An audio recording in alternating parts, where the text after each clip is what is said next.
پٹاتا ہے۔ قبر پرستوں کے ایک وکیل اشرف جلالی صاحب،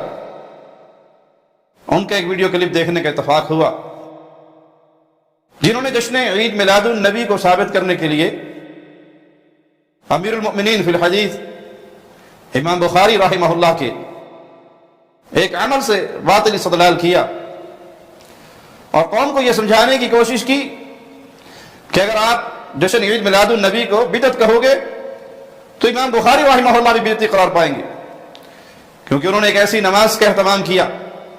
جس کا ثبوت قرآن اور حدیث میں بالکل نہیں، اور بقول اشرف جلالی صاحب کے اس نماز کا نام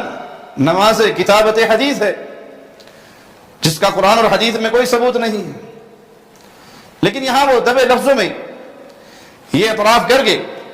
کہ جس طرح نماز کتابت حدیث کا ثبوت نہیں ملتا، اسی طرح جشن عید میلاد النبی کا بھی کوئی ثبوت نہیں ملتا۔ بدعت کی لیٹسٹ تعریف ہے، امام بخاری پر پوری طرح فٹ آ رہی ہے کہ کام دین میں ہو، نیا ہو اور ثواب سمجھ کے کیا جائے۔ جو آج کچھ لوگوں کا سٹائل ہے مسلمانوں کو مشرک اور بدعتی قرار دینے کا، اس کے پیش نظر تو امام بخاری جیسا بڑے قد کا مسلمان بھی بدعتی ہونے سے نہیں بچتا۔ اب ہماری عرائش و ذبائش، یہ جھنڈیاں، یہ تو معمولی کام ہے، ہم نے کوئی نماز تو نہیں نہ گھڑی نماز میلاد کہ 2 رکعت نماز محفل میلاد، کوئی ایسا تصور ہے؟ تو امام بخاری تو 2 رکعت نماز کتابت حدیث گھڑ کے پڑھ بھی رہے ہیں اور سارے فرقے انہیں خراج تحسین پیش کر رہے ہیں۔ اور ان کا یہ اعتراف ان کے ماننے والوں کے لیے ایک حجت ہے کہ تمہارے بڑے یہ بات تسلیم کرتے آئے کہ جشن عید میلاد النبی کا ثبوت رسول اللہ صلی اللہ علیہ وسلم کی مبارک زندگی سے، آپ کے پیارے صحابہ تابعین کی زندگی سے اس کا کوئی ثبوت نہیں ملتا۔ اور یہ اعتراف کرنے میں جلالی صاحب اکیلے نہیں بلکہ ان کے بڑوں نے کھل کر اعتراف کیا۔ احمد یار خان نعیمی سے لے کر غلام رسول سعیدی، ان کے اکابرین یہ مانتے آئے کہ جشن عید میلاد النبی کا آغاز 6 یا 3 صدی میں ہوا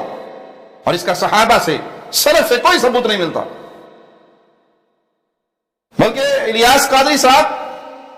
انہوں نے تو قوم کو یہ سمجھانے کی کوشش کی کہ ہمارے لیے یہ بات ضروری نہیں ہے کہ ہر وہ کام کرے جو صحابہ نے کیا۔ میرے بھائی دیکھو، ہر کام جو ہے اس میں یہ دلیل نہیں لی جائے گی کہ صحابہ کرام علیہ رضوان نے وہ کام کیا یا نہیں کیا۔ اگر یہ دلیل مانو گے تو قادری صاحب سوال کرتے ہیں کہ صحابہ کی مسجد کے اندر تو اے سی نہیں تھا، تمہاری مسجدوں میں سینٹرل اے سی ہے، ٹائلنگ نہیں تھی، لائٹنگ نہیں تھی، جو دنیاوی امور ہے ان کو اٹھا کر دین پہ فٹ کر رہے ہیں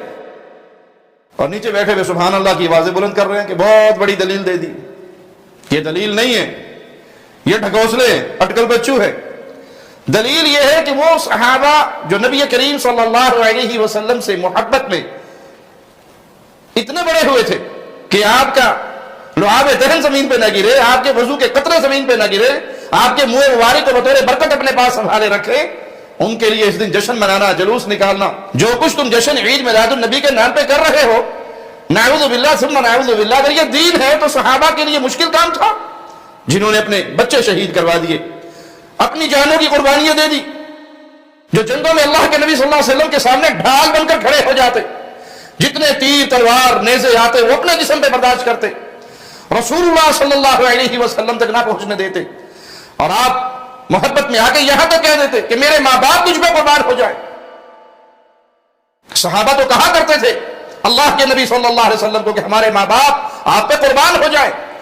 آپ نے اپنے صحابی سے کہا میرے ماں باپ تجھ پہ قربان ہو جائیں،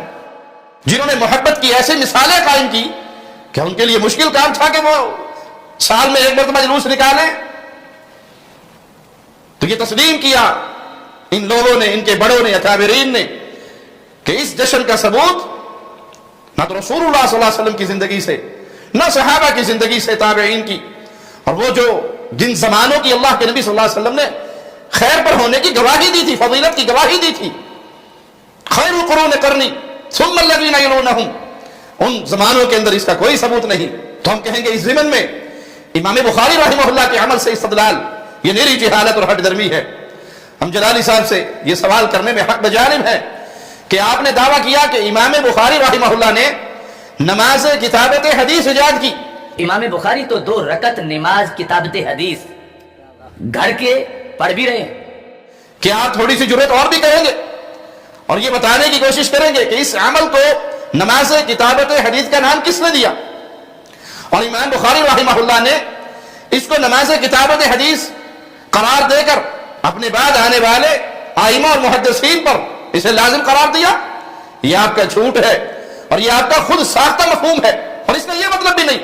کہ امام بخاری رحمہ اللہ ہر حدیث کے لیے علیحدہ علیحدہ غسل کر کے 2 رکعت نماز پڑھتے، بلکہ یہ ایسا ایک مجلس کے لیے کرتے. ایسے ہی ہے جیسے کوئی عالم، کوئی شیخ درس حدیث دینے کے لیے آئے، قرآن حکیم کا درس دینے کے لیے آئے، اپنے طلبہ کو پڑھانے کے لیے آئے، شریعت کا علم دینے کے لیے آئے، اور وہ آنے سے پہلے غسل کر لے، 2 رکعت نماز نفل پڑھ لے، اور پھر آ کر اللہ کے دین کا پیغام آگے پہنچائے. اب کوئی اٹھے اور کہے یہ نماز تدریس ہے، تو یہ کہنے والا، یہ مفہوم نکالنے والا کوئی جاہل اور ہر دھرم تو ہو سکتا ہے، لیکن کسی علم سے جڑے ہوئے انسان کی یہ شان نہیں. اگر کوئی شخص یہ عمل کرتا ہے کہ وہ پڑھنے پڑھانے کے لیے آتا ہے، دین سکھانے کے لیے آتا ہے، قرآن پڑھانے کے لیے آتا ہے، حدیث پڑھانے کے لیے آتا ہے،